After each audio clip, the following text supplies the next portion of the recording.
DOM navigation properties like document.body, document.child and stuff like that, children and stuff like that are really tough to navigate, which I have seen in the previous video. So now we have some different ways of selecting or searching for different elements. So you can use get element by ID, get element by name. We'll look at all of them, and then query selector all, closest matches element A contains element B. So we'll be looking at all these properties in this particular tutorial. Watch this video till the end. Yeah, you should do that. Then you'll get the maximum knowledge. First we will use get element by ID. So I'll just console.log document dot get element by ID. So you need to have a ID in the HTML file. So I've added an ID here called first. I've added another ID called heading here, and I've put an ID here called para. So let's actually try out as to how this works out. Okay, so here you can put in quotes, and then you should just put in first. That works, I guess. So put a semicolon at the end. That's important, right? Yeah. So you get the div with the ID first. That's what is selected. All right. So maybe you want to select the paragraph. So that has an ID called para. So it selected the para. If you put some paragraph or stuff, something like that, it will actually obviously give a null because you don't have any object or any tag with having that particular ID. All right. So that's how get element by ID works. So now let's actually go ahead and look at get element by tag name. That is the next most important thing. So it has something called get elements by tag name. So it returns an array having all elements which have that particular tag name. So now let's look at it. So for example, we have two LIs in the HTML here, right? So we have two LIs here or two LIs here. So now let's go ahead and try to get both the LIs. So it's in the form of, it'll be in the form of an array. So see, you can see that it has two elements and it's an array with two LIs. Okay, see the length is perfect. So now let's actually go ahead and look at get elements by name. So you have to add in a property called name for the particular variable. So see here I have added a name called I am li. Okay, so you can use that property exactly. So I can just exchange this with I am li, something like that. So let's do that. So you see that you get a node list. It's a list again of one li. Check out the link in the description or which is there on the top. So you will get to know more about with respect to the name. Okay.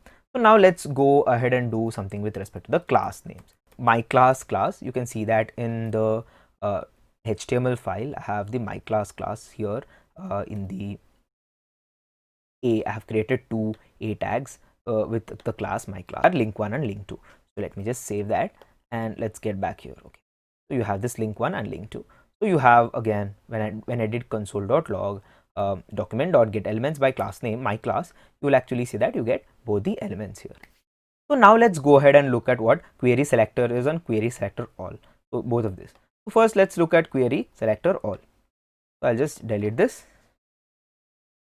So just query selector all. So first we look at query selector all. Say we want to select all the elements having the class my class, for example. So use the dot operator. So whatever you used to put in the CSS as to select, you can actually put that here. Okay, so that's the most important part. So if you don't know how to select, or if you want more knowledge on how to select a particular element in CSS or here also for that matter, you can actually look at the video which I've put in the description and also I've put on the top also. You can look at that. I've done a detailed explanation of how you can actually do that. There are so many ways you can select. Actually, I think there were maybe 57 or I don't know 100 ways to select, or even more actually. I've showed all of them in detail, so you can look at that. See, you get a node list. All right, that's good, right? So now say you want to do select the div again, which is having first. Here also you get it as a node list or an array, right? So it's a list again. So why do you want a list for this? Because it has only one element. For that you can just use query selector. It will give you the first element that it finds. So here you will get the div directly. So that's with respect to the query selector. So now say you want to store this particular thing in a variable. See, you can do that also. So let's create a variable and do that. So you can do let let's just call it element. So or lm is fine, right? And then let's just paste that. So this particular thing, whatever is returned by document.querySelector hash first is going to be stored in a variable called element, right? So if you just do console.log element, you will again get the same thing, the diff.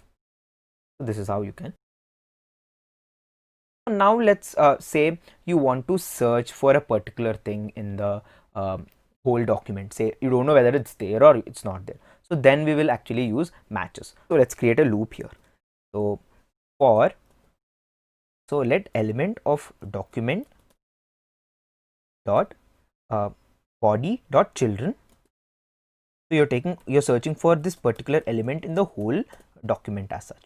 Okay. So it's going to take each of the element and do this condition here like that.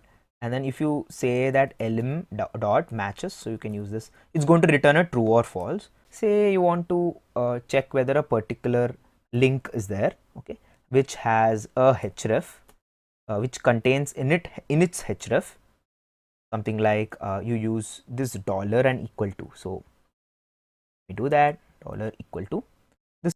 So you want to check whether there is a PDF, for example. You can do that, right? So if it is there, then maybe you can say alert, I have found it, or something like that. So alert something like found.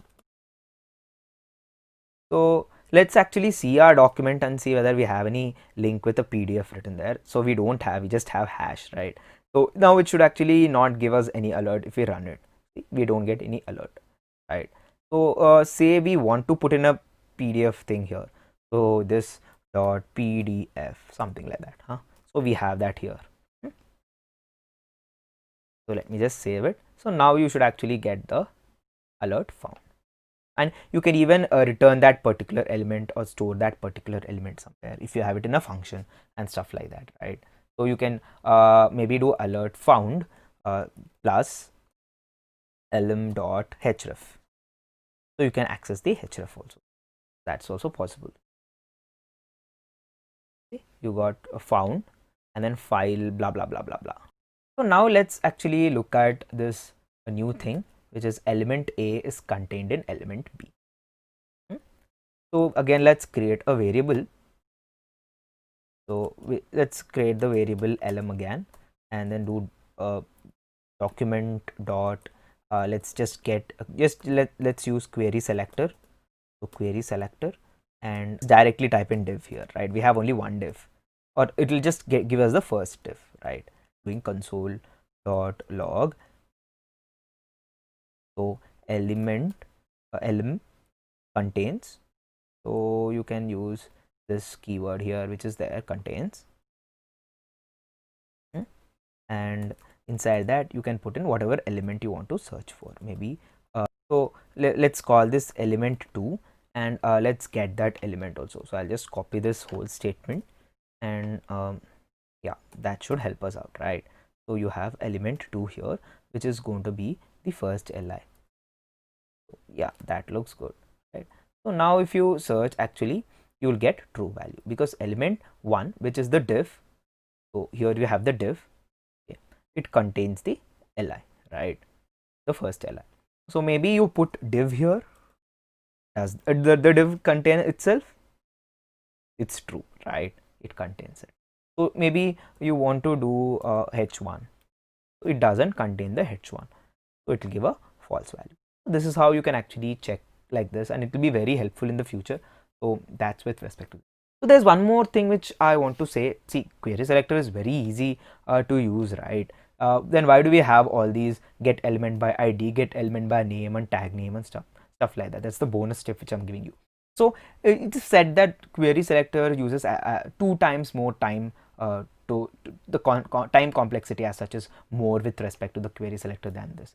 But when you have small programs as such or small websites, it doesn't matter much. You can use any of them, because this is the old school way of thinking and this is the new version as such. This is used more often. If you have watched the video till here, don't forget to subscribe, like and comment on the video. Don't forget to like, guys. Please like the video also if you have liked the content that I've put here. Okay, so bye bye. So just click on the video which is there right on the top here. You can actually go to the next video and start watching from there.